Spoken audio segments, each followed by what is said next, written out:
இலங்கையில் உள்ளூராட்சி மன்ற தேர்தலில் வாக்களிப்பதற்கு நாம் எல்லோரும் தயாராக இருப்போம். என்னுடைய குடும்பத்திலும் சுயேட்சை குழுவில் ஒருவர் கேட்கின்றார். என்னுடைய குடும்பத்தில் மட்டுமில்லை, உங்களுடைய ஒவ்வொருவருடைய குடும்பத்திலும் யாரோ ஒருவர் வேட்பாளராக நிச்சயமாக நிற்பார். என்றால் இது பிரதேசம் சார்ந்த தேர்தல் என்பதால் நிச்சயமாக ஒருவர் வேட்பாளராக நிற்பார். நாமும் முடிவெடுத்து வைத்திருப்போம் யாருக்கு வாக்களிக்க வேண்டும் என்று. சில பேர் பாவம் சொந்தக்காரன் பாப்பா அவனுக்கு ஓட்டு போடுவோம்னு சொல்லி முடிவெடுத்து வைத்திருப்பார்கள். சில பேர் மன்னிக்கணும், நான் ஒரு கட்சிக்கு தான் வளமையா போடுறேன், அந்த கட்சி தான் வாக்கு போடுவேன்னு சொல்லி முடிவெடுத்து வைத்திருப்பார்கள். சில பேர் போங்கடா நீங்களும் உங்களோட அரசியலும் நீங்க எவ்வளவு நாள் கிழிச்சது போதும், என்பிபி அரசாங்கம் திசை காட்டிக்கு தான் நாங்கள் வாக்கு போடுவோம் என்று முடிவெடுத்து வைத்திருப்பார்கள். நாம எல்லோரும் யோசிக்க வேண்டிய ஒரு பொதுவான ஒரு விடயம் இருக்கு. என்ன தெரியுமா? இது நமது குடும்பத்துக்கான தேர்தல் அல்ல. ஊர் அபிவிருத்தி அடைய வேண்டும், நாடு அபிவிருத்தி அடைய வேண்டும், அதற்காகத்தான் வாக்களிக்க வேண்டும். நம்முடைய சுயநல புத்திக்காக அல்ல. இவருக்கு வாக்கு போட்டால் பிரதேச சபையில் ஏதாவது தொழில் ஒன்று எடுத்து தருவார், இல்லாட்டி பிரதேச சபைக்கு கீழே இருக்கிற நூலகத்தில் ஏதாவது ஒன்று வேலை எடுத்து தருவார், இல்லாட்டி கான்ட்ராக்ட் ஒன்று தருவார் என்று சுயநலமாக சிந்திக்க வேண்டாம். அது ஒரு பக்கம் இருக்கட்டுமே. நான் ஒரு ஃபோட்டோ ஒன்று காட்டுறேன், உங்களுக்கு ஞாபகம் இருக்கான்னு பார்த்து சொல்லுங்க. ஞாபகம் இருக்கா? இல்லை, ஞாபகம் இருக்காது.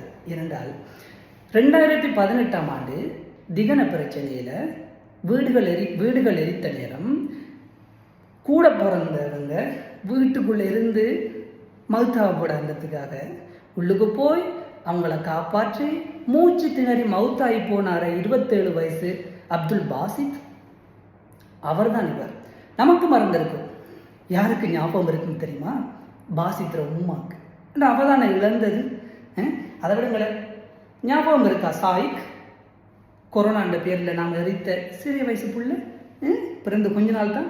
அதை விடுங்கள, டாக்டர் சாஃபி ஞாபகம் இருக்கா?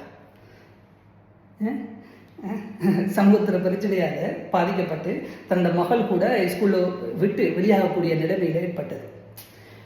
இவர்கள் எல்லாம் சமூகம் சார்ந்த ஒரு பிரச்சனையால் பாதிக்கப்பட்டவர்கள்.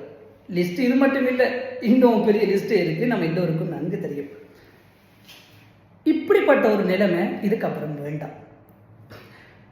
பொருட்களில் விலை கூடும் குறையும், மன நிம்மதி ஒன்று வேணும். அது இப்போது இலங்கையில் நடந்து கொண்டிருக்கின்ற ஆட்சியில் கிடைக்குது என்பது ஏற்றுக்கொள்ளாவிட்டாலும் உண்மை. யாரு ஆட்சி செய்கிறார் என்பது ஒரு பக்கம் இருக்கட்டும், யாராகவும் இருக்கட்டும், நிம்மதியான வாழ்க்கை வேண்டும். விடுந்து ஒழும்பினால் மலையில சிலை முளைக்கின்ற காட்சி எல்லாம் இப்போது இல்லை, இல்லைதானே? பேங்கில் இல்லாட்டி சந்தைக்கு முகத்தை மூடிக்கொண்டு போனதால முகத்தை கவரை புரட்டி எடுத்து நீங்கள் கவரெல்லாம் போடக்கூட விடாதுன்னு சொல்லி நம்மளோட தாய்மார்கள்கிட்ட சொன்ன காட்சிகள் எல்லாம் இப்போது இல்லை. இது ஒன்றும் தேவையில்லை. நிம்மதியான வாழ்க்கை வேண்டும். அது இப்போது நடந்து கொண்டிருக்கின்றது. ஏற்றுக்கொள்ளாவிட்டாலும் உண்மை அதுதான். நீங்கள் நினைக்கிறீர்களா இந்த தேர்தலில் இப்போது ஒவ்வொரு ஊராக ஒவ்வொரு வட்டாரமாக மேடை போட்டு வாய்களிய கத்தி கொண்டிருக்கும் இந்த கூட்டங்கள் எல்லாம் இவர்கள் பிரதேச சபைக்கு வேட்பாளராக வந்து அரசாங்கம் தர கொஞ்ச சன்மானத்தை எடுத்துக்கொண்டு நமக்கு அபிவிருத்தி செய்ய இருக்கிறார்கள் என்று நிச்சயமாக இல்லை. பார்லமெண்டத்தில் நம்ம இழந்துட்டோம், ஜனாதிபதி தேர்தலையும் தோத்துட்டோம், பார்லமெண்டத்திலையும் நம்மளுக்கு கிடைக்கல. எப்பா அரசாங்கத்தில் கடைசியாக வந்து கிடைக்கிற இடம் பிரதேச சபை.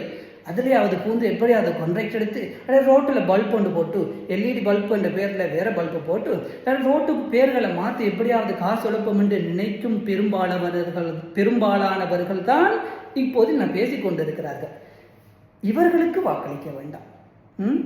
நம்முடைய சுயநலத்துக்காக வாக்களிக்க வேண்டாம்.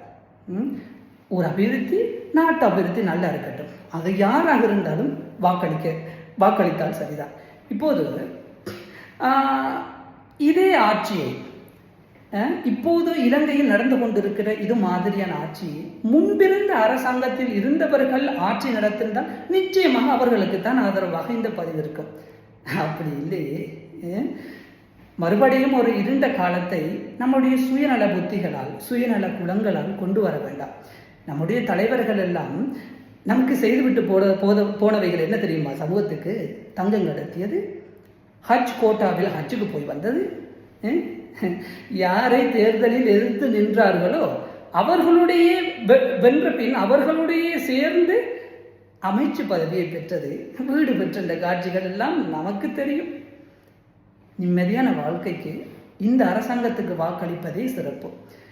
அரசாங்கத்துக்கு சார்பான பதிவில்லை அது. இந்த சமூகம் நன்றாக இருக்க வேண்டும் என்று சமூகத்துக்கு சார்பான பதிவு இது. நன்றி. வாக்களிக்காமல் இருக்க வேண்டாம். யாருக்கு இருந்தாலும் வாக்களிங்க.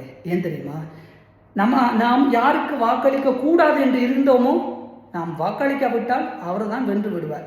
இப்போ நமக்கு தான் வாக்களிங்க. நன்றி.